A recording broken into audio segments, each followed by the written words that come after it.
So welcome to Kamen Rider Kiva Commentary Part 1. We watched episodes 1 through 20 of Kamen Rider Kiva. I still want to talk about.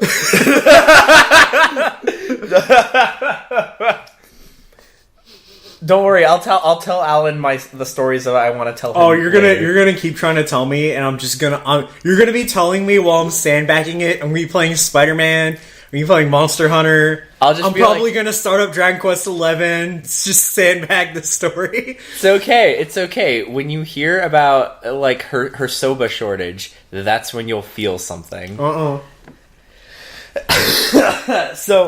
I don't feel anything for people who like soba except for icy hot.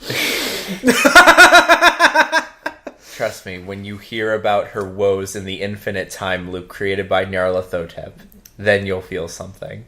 Nah, I'm good. It's okay, she's vacationing in Hawaii. Anyway, if anyone knows what I'm talking about, good on you. You pay attention to something that's really fucking out there and weird.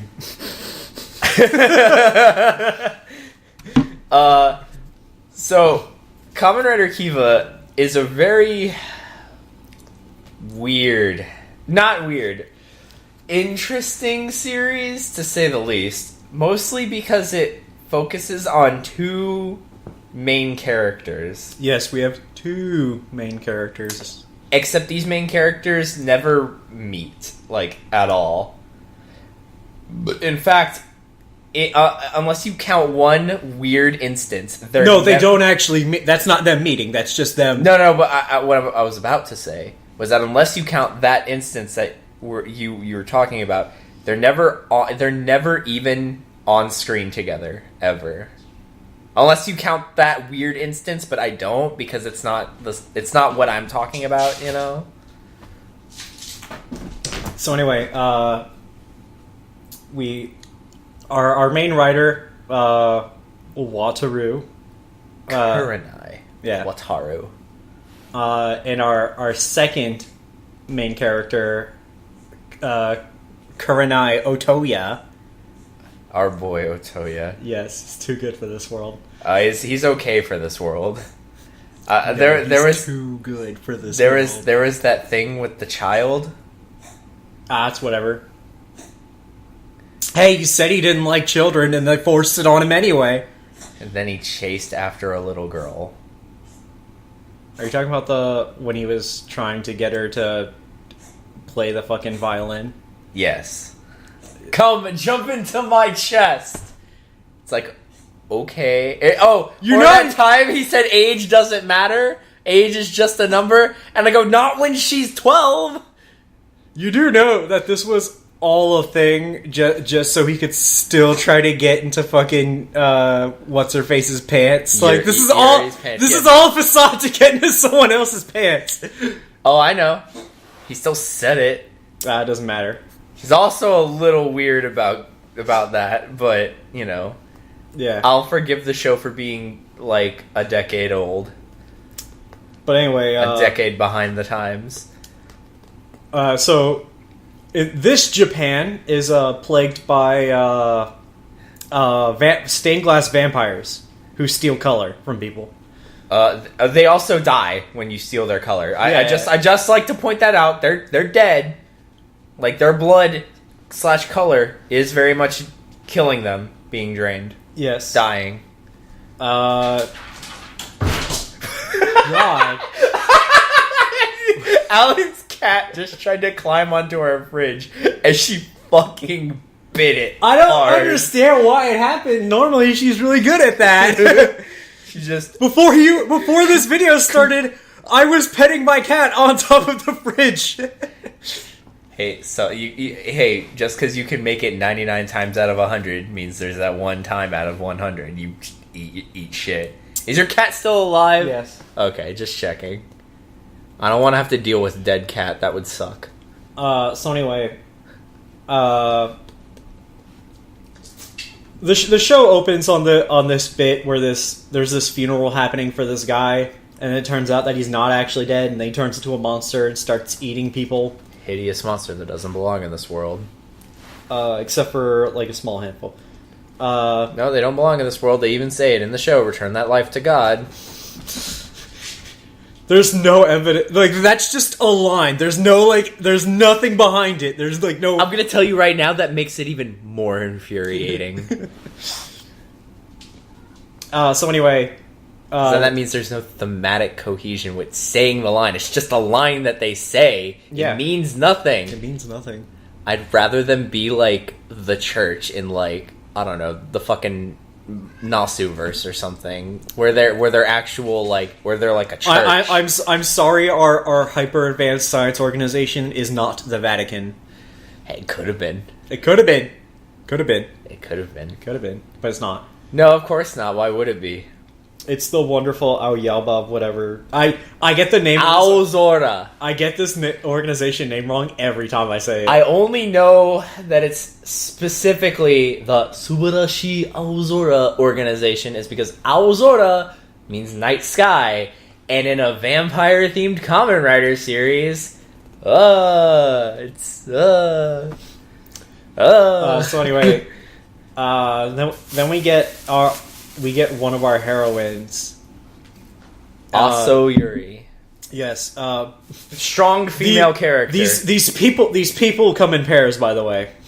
Yes, we have Also Yuri, our strong female character, and she fights the Fangire, and the Fangire just runs away. Yeah, it doesn't kill her. All right. Oh. I don't know where to start with this series.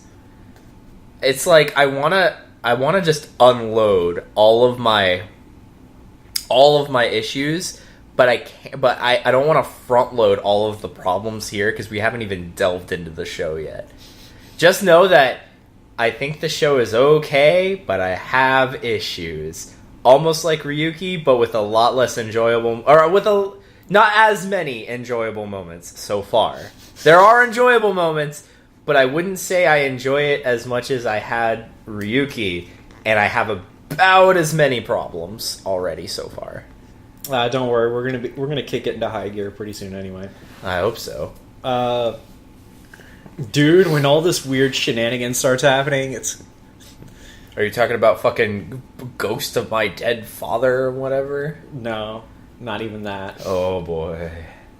So anyway, the Fangire gets to run away. Yeah, and this is the recurring trend on every episode. Because the episode takes place with like a 22 year time difference. So also Yuri fights the vampire at the funeral, Fangire, whatever, in the year 1986, and then we time jump to 2008, where the Fangire eventually resumes fucking... Oh no, it's a different guy entirely. Oh, is it? Yes, it's this time it is.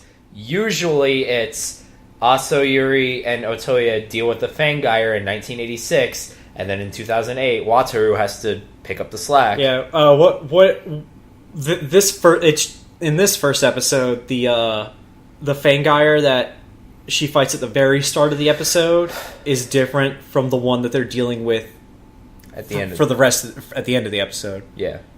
Because Yuri does fight that guy, or the guy, the first episode. Oh, right, because that's Tommy Wiseau. No, yeah, because the first one that shows up is Tommy Wiseau, and then after that, she's dealing with the other Fangire. It's hard to describe what we mean when we say Tommy Wiseau, but if you've ever seen The Room, then that... Make that man Asian and slap him in a Japanese drama, and you got what we're looking at. and turn him into a giant stained glass spider monster with Muppets. Yeah, like every once in a while. Cheap. I'm not even exaggerating. He does cheap and chew. We get 2 for the price of 1. Can he go away already? Nope. Fuck. He's a part of a very important battle. Alright, look. I don't care how important the battle to pass on the Kiva power or whatever is. I want him gone. Anyway!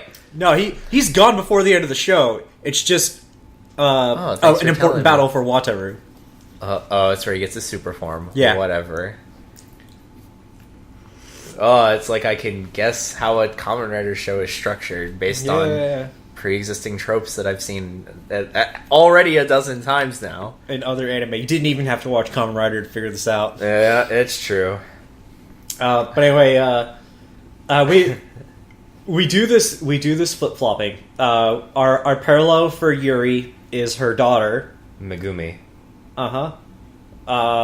Who is our strong female character. In the present. Our strong female character, Junior. Yes. In the 10 years ago present. in the 10 years ago present, yeah. A strong female character in the mid-2000s. As opposed to Yuri, who is a strong female character in the 80s, as presented by someone with the perspective of the mid-2000s. Okay. So then... Also, there's there's also other parallel characters who don't have parallels, like the little girl who follows Wataru around for like no reason. She's just there. Yeah, she doesn't have one. Yeah. The Wataru's mommy. Yeah. So anyway, this first episode has Otoya meeting Yuri and Wataru meeting Megumi. And Megumi makes fun of Wataru's social anxiety. Already, I liked her. She was just trying to get him to get over it.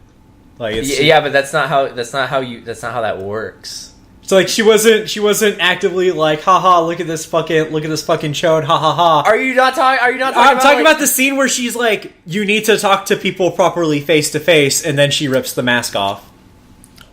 Yeah. But she didn't know why he had that mask. It just turned out to just be social anxiety. Wataru didn't know it was social anxiety. He thought he literally needed to filter out the impure air of the world. I don't know how he got that. See, that's a big problem I have with Wataru, is that his character is presented as if it's only existed from the start from the start of the show when episode 1 hits play. That's when Wataru's character has started to exist. I don't ever. I have yet. I'm going to be honest with you. We get nothing for why he is the way he is between when he's a child and now. That's a big problem for me because I could tell. There's literally like the way his living situation is built is that there's like he had to have had a crazy guardian figure that just made him do all those things between when we see him as a kid to now. Yeah, that's there's no reason for him to be like this other than he just is. And it also clashes very much with the fact that when Fangires show up, he no problem, no nothing, just alright, transform to Kiva, fight monster, very competently, I might add. Which is really Oh wait, no, well you can't compare fucking fighting monsters with social anxiety. Yeah, hold on, I'm gonna get to that. Yes, it's true that fighting monsters is different, but it's also presented to us that Wataru has confidence issues and performance anxiety, especially. And it's just like, well, then like, what's all this Kiva shit that you're doing? Like, it's especially weird coming off of Den-O, which had the, quiet, timid, gotta protect boy main character Kun, and then he has to fight the Monsteros, and he's like shit at it for a long time. And it's like, it goes into the whole Wataru has not existed until the beginning of the show. Yeah. And everything before that means absolutely nothing and has no relevance, which doesn't work. Like, any other main character I can point up like, oh, this character is like this because he has this backstory. And all the other main Kamen Rider characters I'm talking about. Like, fucking Shoichi being like all like what is it, like super helpful around the house, and that's because he kind of feels really bad that he has amnesia and he's mooching off of these people, or what's it, or how did I already forget his name? Ryotaro being a nice timid boy, but he's been like that for a long time. That's just how he is, and he has to learn to overcome that. And it's just like his parents dying and all that stuff. And it's just like, I feel like these characters have reasons to have these personality traits, but Wataru, he is an introverted person with social anxiety issues, and I never feel like that's shown, or it's never in 20 episodes. I was waiting. I'm like, why is I'm asking myself constantly, why is he Kiva? Why am I even if that answer, even if that show has been even if the show gives us an answer by the end of the show, which Alan already tells me, yeah, you know why he's Kiva at the end of the show. That doesn't matter because like I have no context. I have no context for why Wataru is Kiva and is also personality-wise the way he is. So it's like really hard for me to connect with Wataru. Are you just talking about his motivation or like the reason he becomes Kiva? All of it. That's a lot of my problems.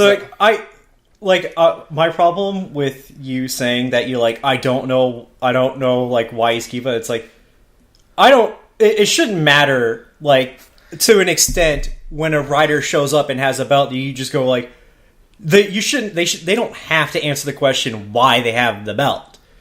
Granted, they usually do though, and it's just weird that basically, or that every other Kamen Rider, not even basically, actually every other Kamen Rider says this is why this character has the belt, even if it's as simple as it's literally my job to be a Kamen Rider. And you didn't have a problem with this in Agito when it took us to like episode 30 something to figure it out.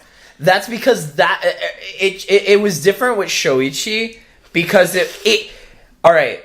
The difference is. Shoichi didn't have as many problems as Wataru piled up in the start? Yes, that, and two, he was wondering kind of what was going on, like, what is all this? While Wataru is just like, yeah, a magic violin my dad left me plays notes when monsters attack, and it makes me want to fucking murder them.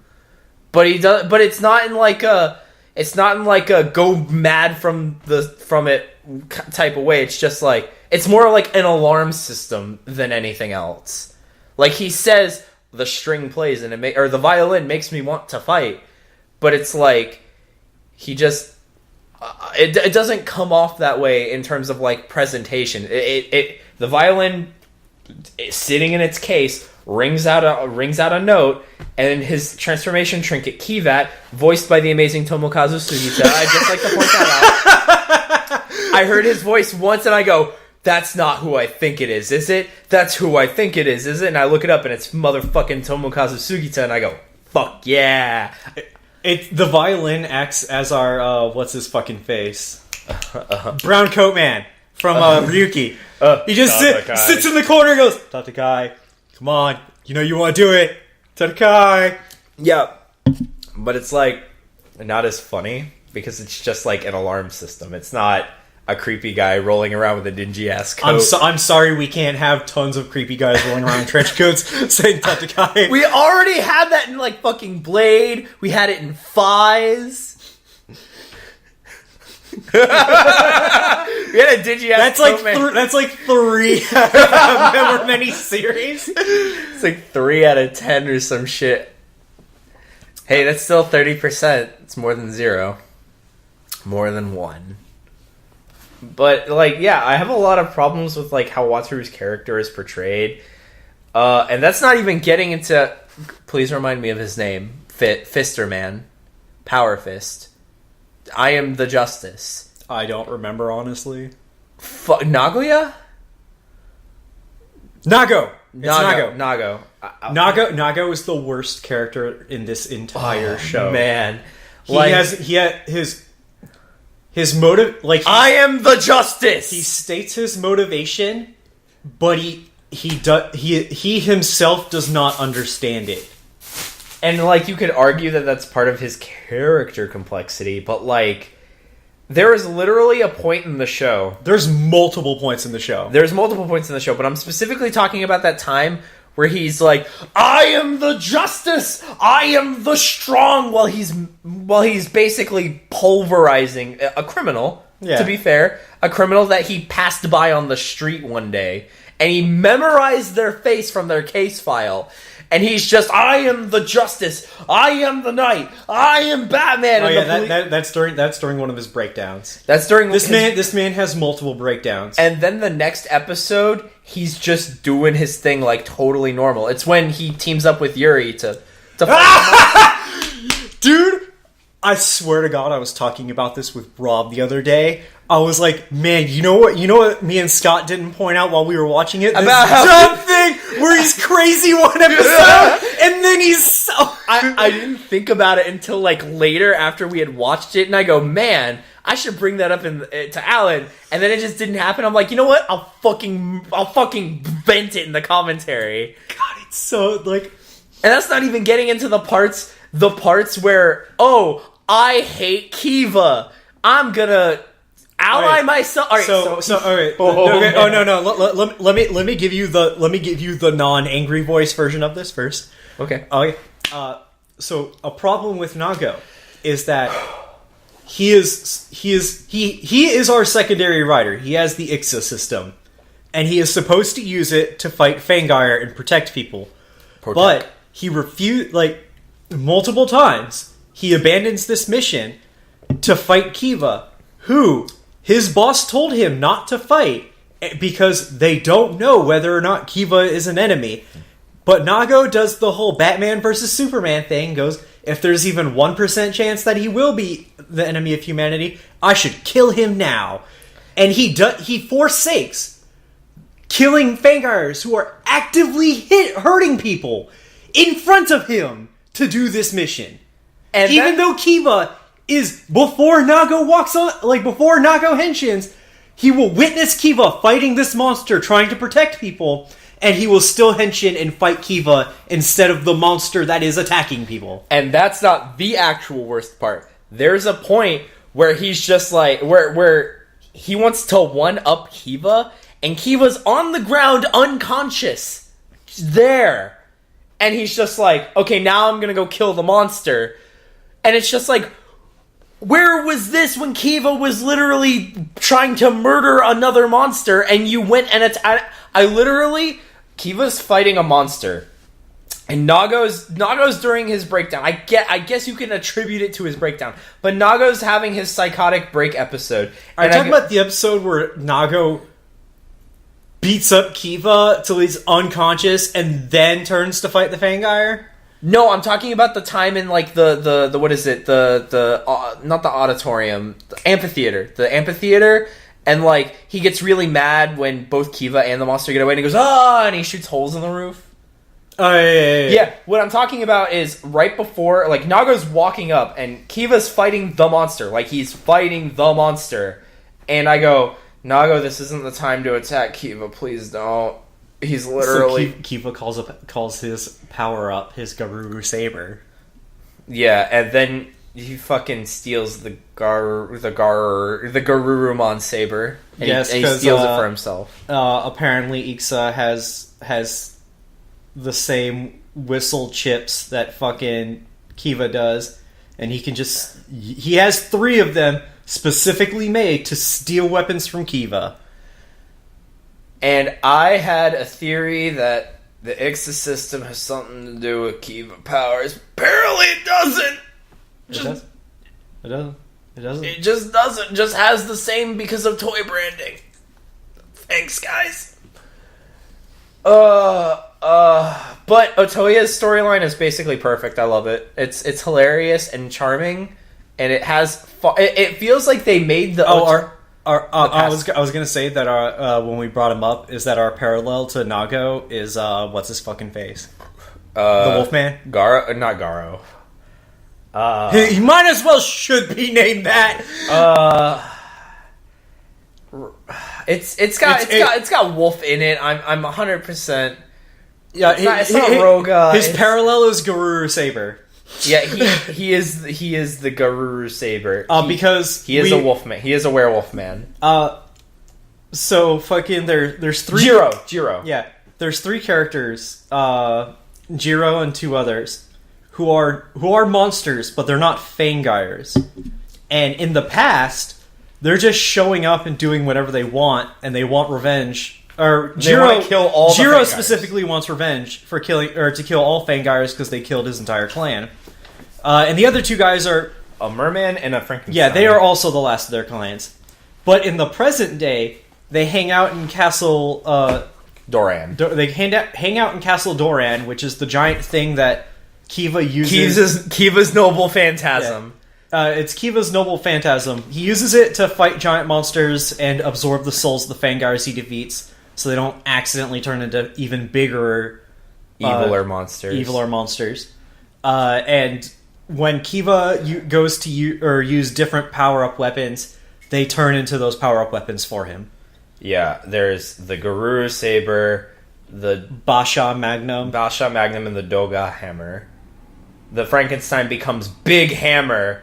That summons a Gorgon's Eye to freeze them in place. Yes. Gorgon. He doesn't summon it. The Gorgon's Eye is in the palm. Oh yeah. Like it's really cool because it's like a big slow finisher, but it stuns the opponent with like a piercing gaze, and then he gets the chance to murder them.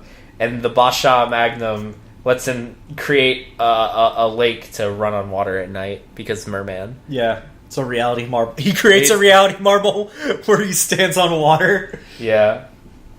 And it's just they're sitting in this castle playing chess and doing whatever, and it's like, and they just kind of are accepting of it, and it's apparently a thing because of stuff, and it's just like, does Wataru know about this castle? Apparently he fucking doesn't. He just summons the Kiva power-ups and he accepts everything. Like, this is all just whatever. That's another big problem I have with Wataru being Kiva. He has... Alright, so his transformation trinket, the Kivat, voiced by Tomokazu Sugita,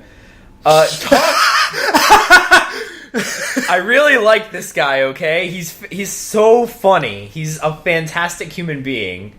I'd give anything to meet him and also know how to speak Japanese so I could talk nerd shit with him, because he's a fucking nerd. Yeah. He's a gigantic nerd. Anyway, the Kivat, he flies around Wataru and he talks with him and has conversations with him, but like it makes me wonder, does Wataru know about Castle Duran Duran? And if so, does he know about his fucking monster, his 1930s monster mashup of power-up toys? I don't think he does. And I don't think he knows about the insides of Castle Duran Duran. Thank you for rolling with that. It's staying. It's staying. Okay, good. So it's like that also feeds into my problem with, like, why is Wataru Kiva? Like, why, like, maybe not even like a why other than Ningen Mamoru protects human, but like how, when, why? Well, why? It's like it's not even that. It's like presented. 22 years ago, a man met a woman, and then 22 years ago, a man met a woman, and he wanted to put his dick in her. Yeah, but it's okay. I think I understand the problem with that as compared to Shoichi's with being Agito. In Kiva, it's not even presented as a mystery. It's just given to us. It's just Wataru is Kiva, and that's a given. Wataru fights the Fangires. That's a given. Wataru has Castle Duran Duran with all the with the Ballroom Blitz monster mash inside, and that's just a given. And it's like in Agito, Gills was a mystery, kind of a mystery. Gills was a mystery, like, oh my god, blah blah blah. I have this crazy whatever transforming terrible CG hand powers. Terrible CG stand powers. I accidentally jumped 3 feet to the left after landing from a jump. All those crazy powers, those kinds of things. Agito and Shoichi's just like, oh man, what's going on with this Agito stuff? What's going on? And it is presented as a mystery, or in like or another example, kind of like Fies. It's like they never question that oh my god, Takumi. Takumi. I was about to remember it. Why Takumi is able to use the belt. It's not like really a question. It's just like some people can use the belt, some people can't, and it's never like a mystery of why Takumi can use the belt. It's just given to us that he can use the belt. But that's on top of the mystery of why are the belts in the hands of these elementary school kids that are now adults and blah blah blah blah, and all that mystery. Like in Kiva, the mystery isn't. The problem with Kiva is that there are mysteries. Yes. But the problem is that the mysteries are not presented because the people who are either not concerned about it, or they just don't know that there is a mystery, or the people who do know about the mystery are the people who already have the answers and just don't say them. There's also the fact that I can't tell if the little girl knows about Kivat or not. She does! She talks to him! There are multiple instances of Kivat flying around her head, going, hey, you should, hey, what's up? There's the one time where it's flying around her and goes, hey, maybe you shouldn't be prying in on their conversation, and then she swats him away! Yeah, but then she doesn't know that he's Kiva. You don't have to know he's Kiva to know Kivat. Scott, if I had a flying dragon that allowed me to transform in the apartment right now, I never transform in front of you, but you know about the flying dragon. You can't. But then if I know about fucking monster pandemics and like a giant transforming dragon hero, I'm gonna be like, Alan, is that you in a mask? See, unfortunately, news of monster attacks don't get out because of Japan. You're right. The wonderful Subarashi Aozora Night Sky Association organization probably keeps a tight lid on that shit. Yeah. As silent as a night sky, as beautiful as a starry night. Oh my god. I just have questions, and like the show doesn't want to give me the question. It doesn't want to give me more questions. Unfortunately, which would answer my questions. Unfortunately, by having a show that takes place in 2 time periods, answering questions for the present day mysteries would spoil events for the 22 years ago mysteries. So my reply is, TV shows, please don't do that. Also, why is it 22 years before the Fangire starts doing shit again? Why is it 22 years? They've always been doing it. Absolutely, I disagree. 100%. No, why is it that specific? See, the problem is if they're not doing anything for 22 years, then Wataru would have never henshined before.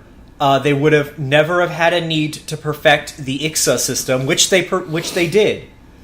They never would have given the Ixa system to Nago if Fangars weren't already attacking. And then somebody would have said the statement. All right, hold on, wait. It's really weird that the Fangars are back 22 years. Let me rephrase it. Certain Fangires in the show do a thing in the past, then they're kind of stopped, and then they stop for 20 years, and then they come back. Certain Fangires, not all the Fangires. I'm just saying. There's only a handful of them that actively stop what they're doing for 20 years. All the other ones are implied that they kept doing the thing that they were doing, except they're going about it in a different way. Oh, it's still like dumb. It's dumb in my opinion. That's the only one that matters to me. The only one that's confirmed to have stopped attacking people for 20 years is the dude with the violin, the violin maker who made Bloody Rose, or not Bloody Rose, the other one, fucking It's got a super weeb name. It's not Black Rose. It's Black Star.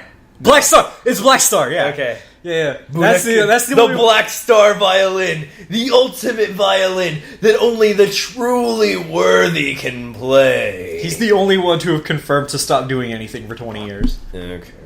I'm also talking about like the lady who played the idol who played the violins, who was murdering who's twist. She was the monster the whole time, and then she like didn't do anything for a long ass time. I mean, she was still doing things. I'm completely on the side of they've still been doing things for 20 years.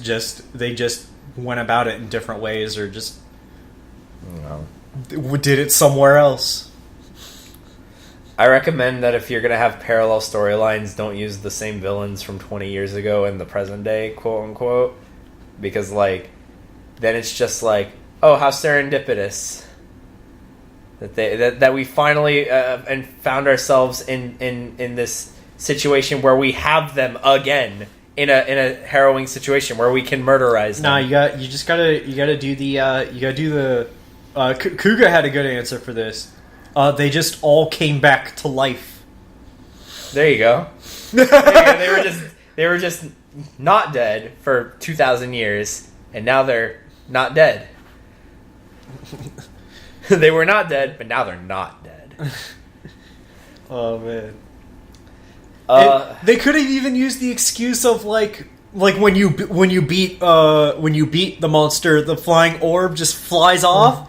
They could have just used that as the excuse. They just reformed after 20 years or something. Yeah, like the one chef, the chef. Yeah. Hindsight is 2020. Look at all these good ideas we're having. 10 years after the fact. Yeah. I need a time traveling DeLorean so I can go back and tell them how to do Kiva good. I want to go back and tell them how to do Ryuki good. That's actually I've been thinking about it. Over time, I've gotten more and more into like Ryuki. Like I've started liking it more and more. Like looking back on it, like man, Ryuki actually was a lot better. Like if I were to go back and like enjoy Ryuki again, I'd probably be like, yeah, I'm enjoying this a bit more. Like I'd probably enjoy it more on a second watch through. That's the one I want to get rid of the problems in, because then it'd be like fantastic. All right, so even more fantastic. Towards the latter half of the first 20 episodes, we get the introduction of Wataru's new friend, Mr. Rock and Roll. Rock! Keigo or whatever. Yeah.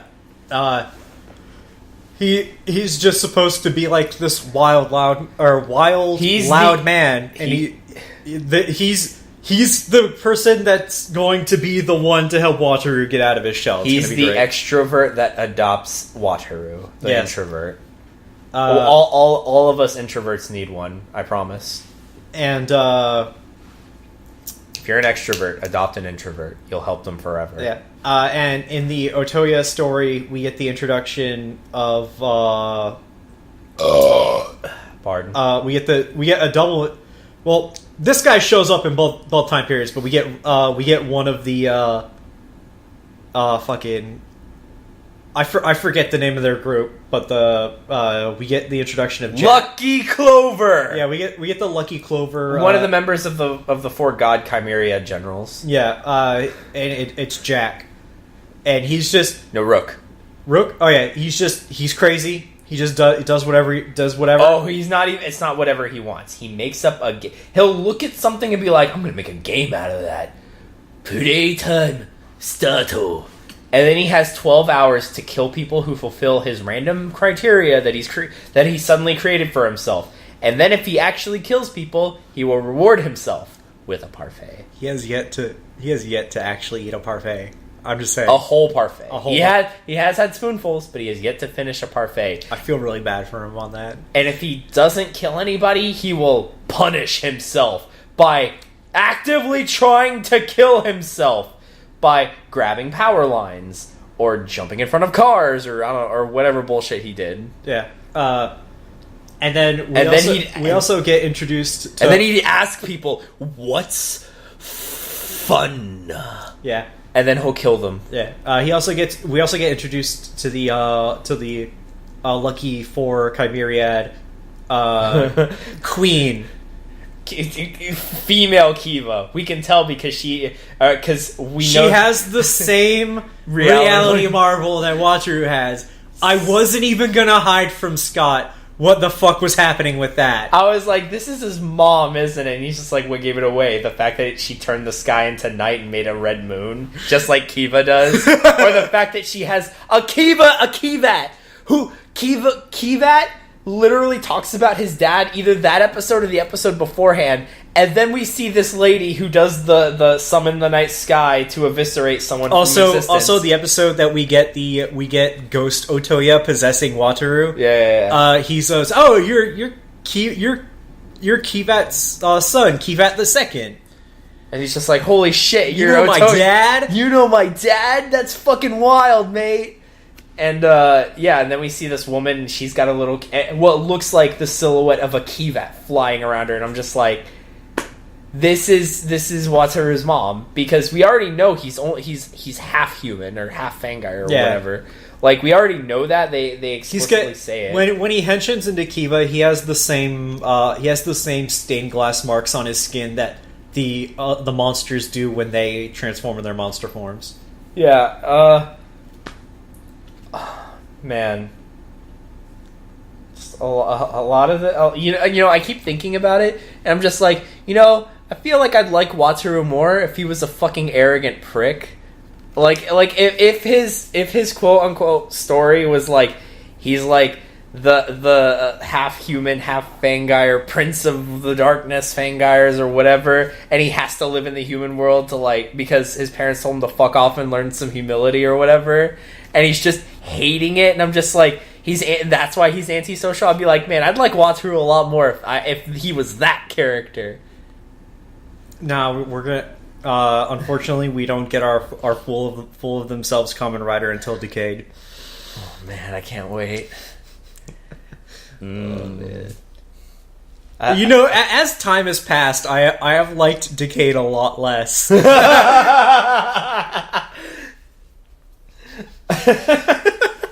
Hey man, sometimes all it takes is a bit of time and perspective to change your opinion on something. Kabuto. Oh man, I still like Decade more than Kabuto though. Ryuki. Oh man. And I'm only saying that because my opinions toward Ryuki have grown a bit more positive. Ryuki still has all those problems that I had with it, but as I'm looking back on it, I'm like, man, those were some good times. It did have some good shit to it. Especially as I'm comparing it more to these other series that I'm watching. I look at these series and I think back on what previous shows have done with their characters and stuff. That's why I'm talking about Wataru and how he doesn't feel like a person with a backstory. He just feels like a character that's existed from the minute episode 1 plays. He doesn't feel like someone with a past.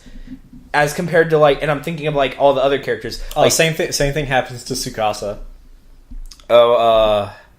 Decade. Yeah. Decade Kun. I'd have to see it in action play out. But it's Tendo had a backstory, as sparse as it was and as few times, but he always talked about his grandmother. Yeah. I think going forward, it's definitely going to pick up because we're gonna get more character introductions for people. Speaking of characters, another character I kind of maybe not hate, but I'm kind of meh towards is Megumi. Alright, a lot of my problems have to do with quote unquote the present day characters, which the characters who exist in 2008. And so that's the time period when we say the present. So the present characters, Wataru, Megumi, little girl I don't remember the name of, rock and roll dude I do remember the name of, Kivat Nago. Those characters I have problems with. Maybe not Kivat, but you know what I mean. I have a problem with Kivat because he flies around and he talks to the little girl who I do have problems with, because why is she there? Literally, why is she there? Like, please tell me they explain it. How did she meet Wataru? Why is she following him around? Why did she call herself his mother? Why didn't she tell him she could play the drums? We'll never know. We'll never know. Wow, that's even worse. The question that I want answered the most is the drum one. The drum one. Why never tell him you play the drums? So literally after. So there. Okay. Right, so hold on. There's some dumbass bullshit. All right, this little girl actively gets jealous at any woman who ever talks to Wataru, and my problem with this is that she could have got in there. She could have got in there sooner. I don't know. She's like 14, I think. But if she really wanted to get in there, all she had to do was like, "Hey, you play the violin, I play the drums," and they don't even have to be related musical instruments. You guys could literally have entire meaning-filled conversations, get to know each other better by just fucking talking about different music. Again, it's the problem with the characters have only existed from the minute episode 1 played. Like, it's not only that, it's like the little girl has no purpose other than to... No, it's just the present day characters who didn't exist until episode 1 started. All the fucking people in the past have backstories. Yeah, that one time that Otoya walks into a room and somebody's like, "Oh, you're Otoya senpai," and somebody's like, "Wait, you know him?" And he goes, "Yeah, he was a great violin player," and then he just kind of went off the map a couple years ago. Or all those people that Otoya fucking had to swindle as part of his job in the wonderful Aozora Subarashiki Shinsekai Yoru organization. Dude, when the fucking 3 power-ups are on screen, they go, "Oh yeah, my entire race was killed by the Fangires before the show even happened." It's so good. It's like all the interesting stuff has to do with Otoya and why. All right, so by the end of episode 20, I forget if it was 19 or 20 or whatever. The Monster Mash Ballroom Blitz guys, Jiro, which is the Wolfman, the Frankenstein, and the Merman Kid, whose names I don't know. I don't think they've said them. They say, "Oh man," or the little kid, the Merman Kid. He's the Ryutaros of this season. He's the playful trickster character, type deal. And he's just like, if we just kill Kiva, who's unconscious in front of them, because they took him into Castle Duran after he got beat up, after he got super beat up, and then ignored by Nago because Nago just didn't kill him because he was there. Anyway. The little kid Merkid is just like, if we just kill him, we'll be free. And then Jiro's just like, yeah, but we made a promise to his dad, Otoya. And it's just like, man, that's super interesting. I want to see more of that. And we see like, man, all of the Otoya stuff is way more interesting than anything Wataru has going on. I'm just like, man, please tell me Otoya becomes a writer. Apparently he doesn't. Just saying.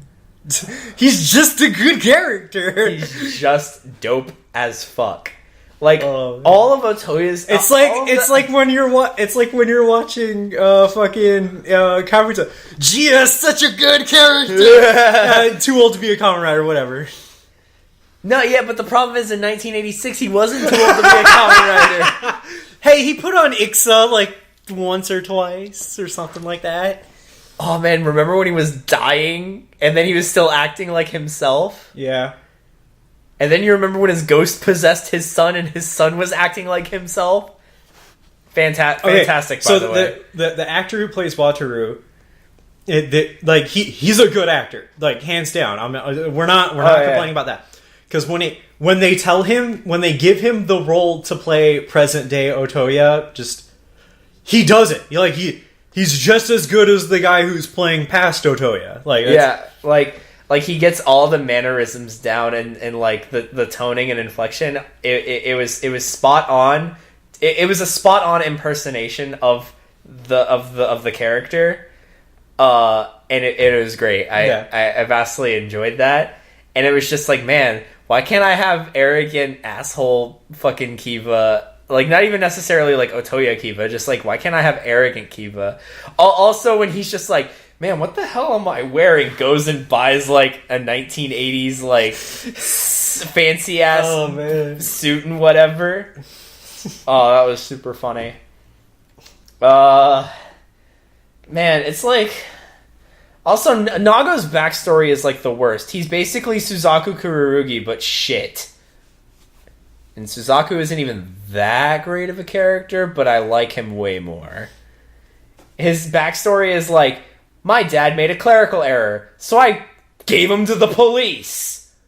Because the clerical error, like, fucked up something minor. It wasn't minor? I forget how, like... It was a minor clerical error, and they don't even state what the repercussions of that clerical error like, was. if the repercussions were 10,000 people lost their jobs or whatever, I'd be like, well, okay. But it was just like, his dad... All they give us is, his dad made a clerical error, and he sold him off to... and he gave him to the police... Because mistakes are sins, and sins are not justice. And Nago is the justice. He is the knight. He is the Batman. But the problem I also have with that is, like, where is his super justic moral idea? Like, where is that born? It wasn't from his dad, because his dad is just like, dude, I made a mistake. What the fuck? And his son is just like, sins! Mistakes are sins! That's literally the line he says. Mistakes are sins. Nago started existing on the first episode of the show. He's always been like that. There's no... Yeah, it's like... See, alright, so... If anyone who's been watching these remembers me saying that I had a friend who ragged on Kiva a lot, I'm very much starting to see like why he ragged on Kiva so hard. Like, I'm starting to understand it. And I made the mistake of just remembering the entire second half of Kiva and not the first half. When I was saying like, oh yeah, it's a good series, whatever. Because now now it's like, now I'm at the point where it's just like, this first half fucking sucks dick. Like, I'm not talking about the entire show. I'm just talking about all the present day stuff. Everything that happens in the past is so good. 50% of the first half is dick. The other 50% is god tier. Maybe not god tier, but it's pretty interesting. It's like I want to see this show, but Wataru's stuff is like, it's like they wrote the Otoya stuff, and then they wrote the Wataru stuff, and it was just like, here, and it was just I bet after a fantastic appetizer, they gave us this dry ass piece of steak. Yeah, it's their writing was they wrote the past stuff first, and then when they went to write the present stuff, they were like, instead of writing the present stuff to build off of the past, they built it to be a result of the past, and didn't. Not even in like the good way of like the obvious. Well, of course, the past or the future is built upon the past. It's just like they take scenes from the past and then they make scenes in the present parallel to them. Aso Yuri is kidnapped in the past and just fucking stalked by a creepy ass fucking Fangire. Her daughter is kidnapped in the present and stalked by a creepy ass Fangire. Otoya has to go save the Kurenai dude bro has to go save the Aso damsel in distress. Kurenai dude bro has to go save the Aso damsel in distress.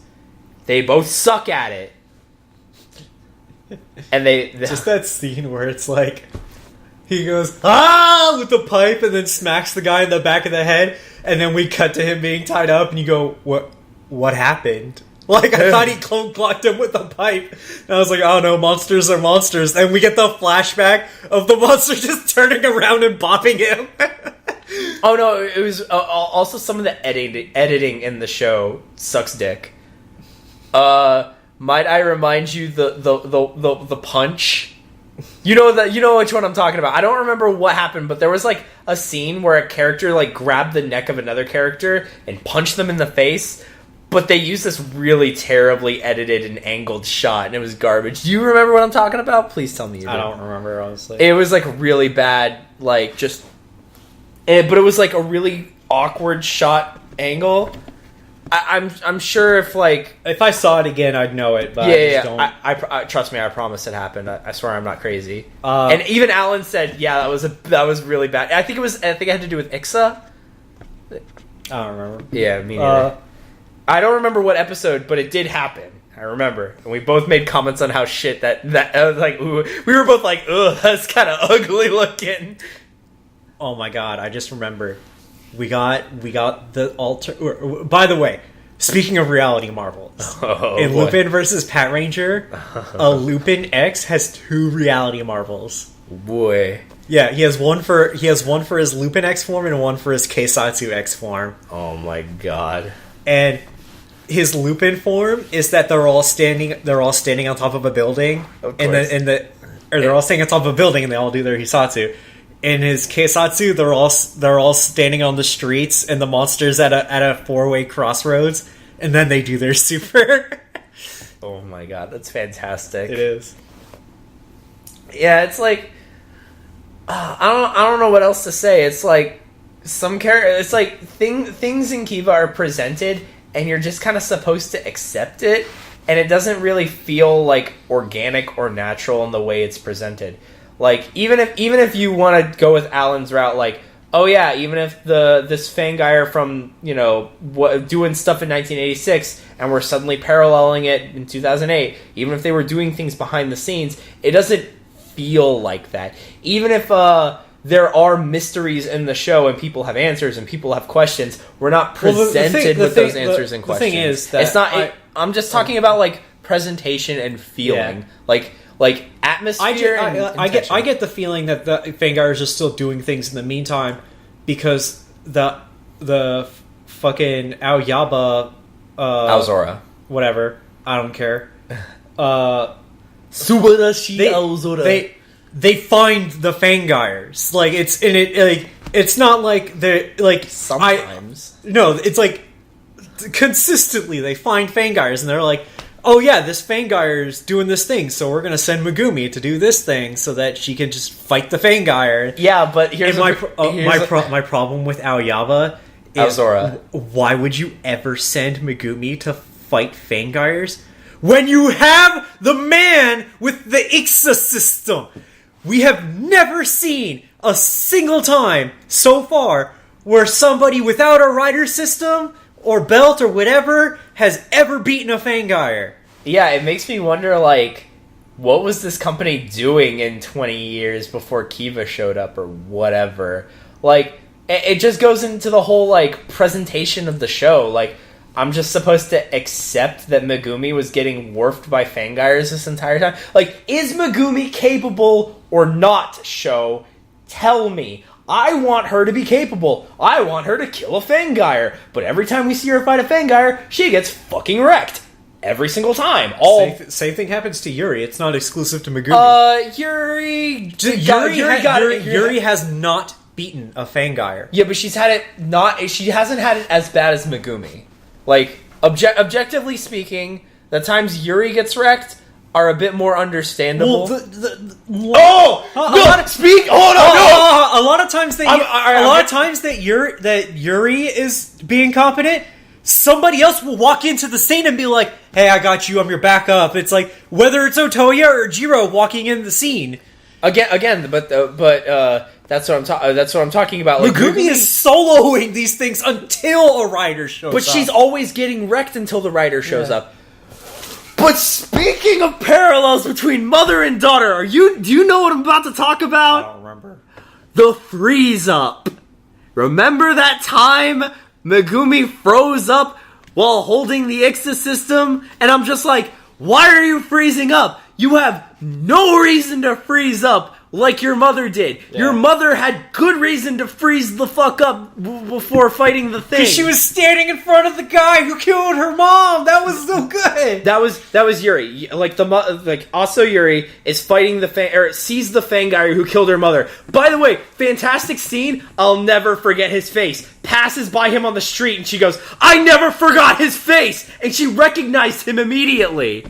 I just like to say that, it's not I'll never forget his face. No. I think it's a scene later that she finds him because they do pass each other on the street, and she's like, and then she does turn around and see him. She does remember, in that same scene, because we both were like, you just passed the guy who said whose face you, and then she remembered his face, and it was like, yeah. But anyway, she stole the Ixa system from Jiro, who had it. Blah blah blah. Yeah. Long story. I don't give a shit.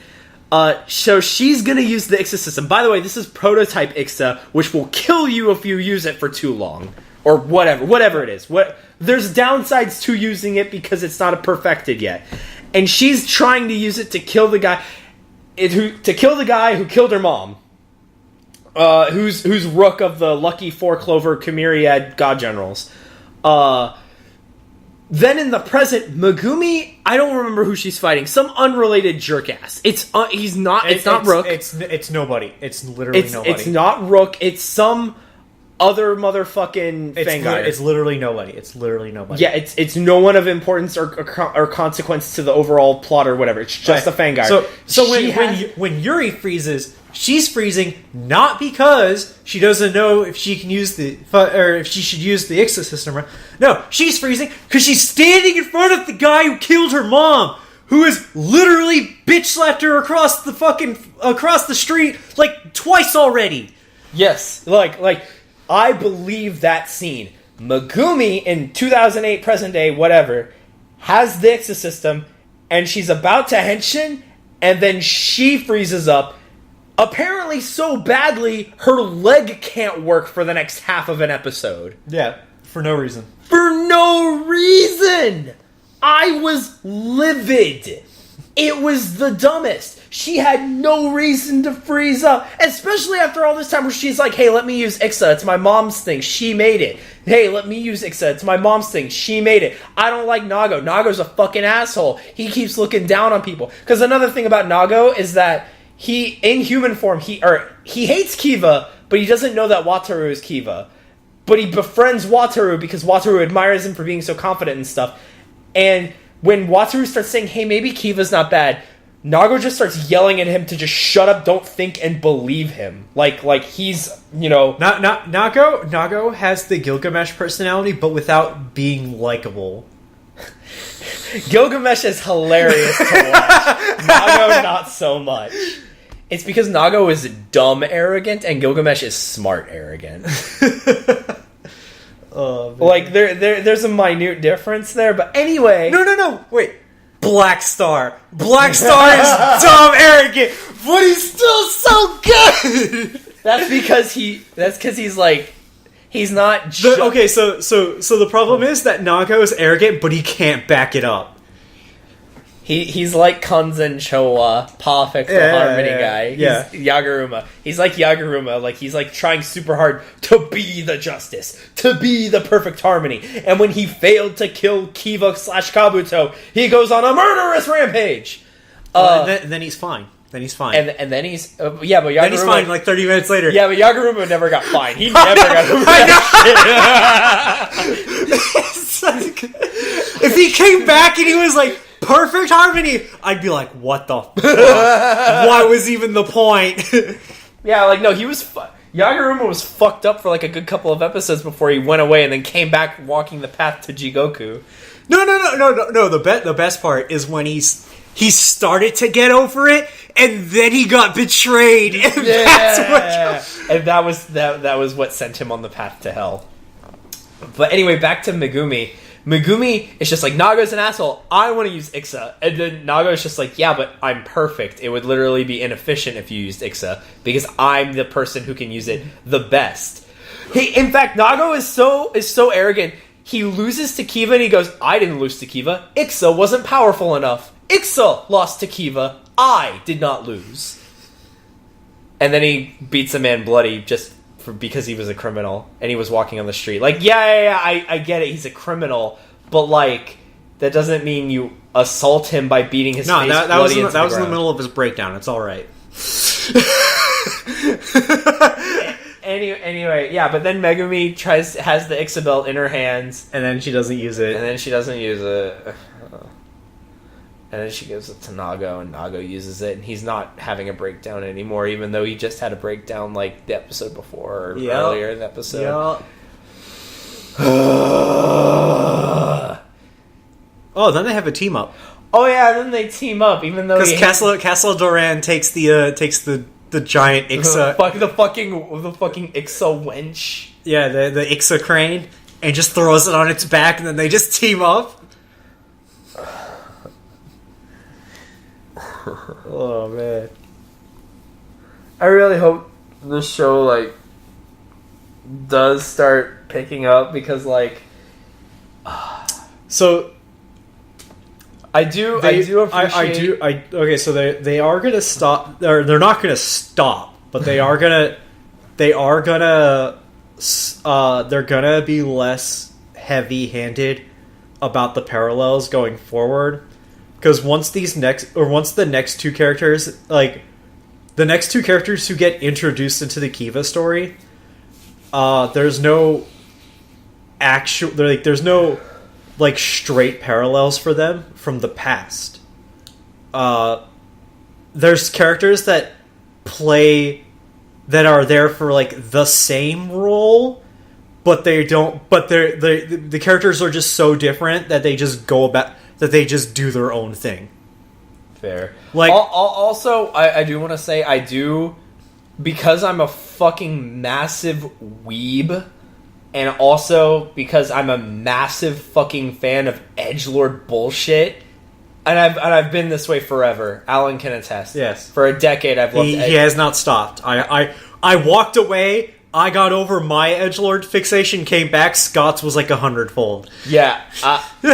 I like all the vampire bullshit symbolism, night sky bullshit shit in the show. I love it. Also the gothic stained glass motif means nothing. It's kind of cool and I like it. Also I like the opening. It's not the greatest opening in the world, but I like it. I know Alan doesn't. Okay. You said you liked the opening? Yeah, I like the opening. Oh, I thought you said you didn't like the opening. That's the reason I've been skipping it the whole time. No, I like the opening. You told me that you couldn't get behind the opening on like episode 2 or 3, and so I was just like, fuck it, not watching that. I thought you were just skipping it just because you were skipping a whole bunch of openings, even though I liked those openings too. No. That was, the difference was we had already spent like half of the show watching the openings. And that's why I figured you were just get to this shit so we could, get to this shit. If Kiva, dude, when we get to fucking when we get to like Gaim and Drive, I'll watch those openings I'll watch those same openings for every single episode for the entire show. If they're good enough. If they're good enough. Yeah, sure. Q-Ranger, I watched the opening all but like 5 times. Oh man, that opening is pretty great. I've seen not even a third of Q-Ranger. And I've made up for it by listening to it in my car like 40 times. All right, hold on. I do want to say one very major, huge criticism I have about the Fangire. What is up with the fucking floating funnels that appear out of nowhere, absorb people's color, and then go away, and then later they're nowhere to be seen? Like, why is Megumi never have her color? Like, the funnel thing, alright, like, they're fangs. I call them funnels because of Gundam. But the fangs Fangires use funnels as fangs. Actually, if we're talking about Gundam 00, they use fangs as fangs. There's a Gundam that has funnels, but he calls them fin fangs. But anyway, they're super arbitrary. They use them all the time to murder people. But then the moment somebody named with character, a named character is on screen, they can't use them. Except for that one time where Rook did it to that girl. Oh yeah. Oh man. my god. That was such a wow. I was like, that moment had more impact than anything any main character in the present has ever done. Oh yeah, that was super, like, holy fuck. Like, I knew they'd do it, but, like, I thought it would just be her, not her dad. No, she was last. She was last. She went down the list. And then... Yeah, like, that customer over there, that fuck dick over there, your fucking dad who tried to make me have sex with you, you... Oh, man. I was shipping it, but I was like, this is gonna end super terribly, and then it did. I just forgot that he just murdered them all. I knew that he got his memory back and he fucked off. I just didn't think that he would fucking actually murder them all first. I knew as soon as I saw her and as soon as I saw like the whole dad trying to ship them together, I was like, this is gonna end super bad. I thought she would be the only one to die. No, it was that entire room. I was like, wow. It's like the show does have good moments. And a lot of the good moments, unfortunately, all the good moments have nothing to do with the present day character or the present day cast at all. Yeah, they have nothing to do with Wataru. And Wataru is a very important and central figure in the show. And it's like, I want to say I don't like him. Not that I hate him. I'm just like, less than indifferent. Like, if there was, like, the scale, it's, like, indifferent, it's just, like, I don't give a shit. I'm a little bit below that, where it's, like, I have negative vibes towards Wataru, the character. I'm the actor is fine. Yeah. I'm future biased because I know about things that he gets a little bit better in the future. You mean the present? No, I'm sticking to my statement. I know what I said.